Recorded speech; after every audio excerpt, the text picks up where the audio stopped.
You step on the gas pedal to merge onto the freeway, but instead of that smooth surge of power you expect, your engine violently shudders, you lose acceleration, and you can practically watch your fuel gauge drop as your fuel economy totally tanks. When your engine starts running that incredibly rough and sets a P02F0 diagnostic trouble code, your powertrain control module is telling you that there is a serious range or performance issue with a specific fuel injector. Think of your fuel injector like a tiny, extremely precise electronically controlled spray nozzle that has to fire a perfect mist of fuel into the engine cylinder thousands of times every single minute. When just one of these injectors starts malfunctioning, it throws off the entire balance of the engine, causing harsh vibrations, severe power loss, and unburned fuel dumping into the exhaust, which can quickly melt down your catalytic converter. In my years of turning wrenches, the absolute most common culprit behind this code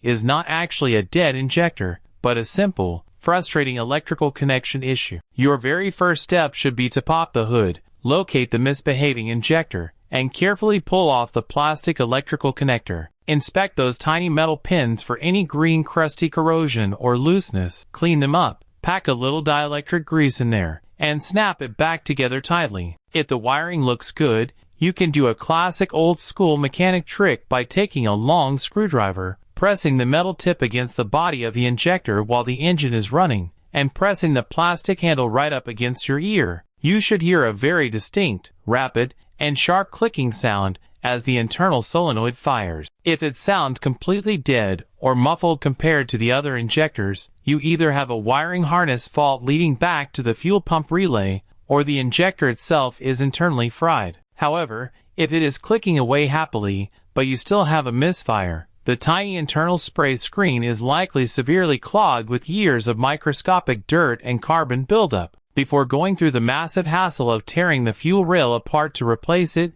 you can try picking up a pressurized direct fuel injector flush kit from your local auto parts store. You basically disable the main fuel pump, hook the pressurized bottle of concentrated cleaner directly to the test port on your fuel rail, and let the engine run solely on the harsh cleaning chemicals until the bottle is empty, which will often blast away the carbon and restore that perfect fuel spray pattern.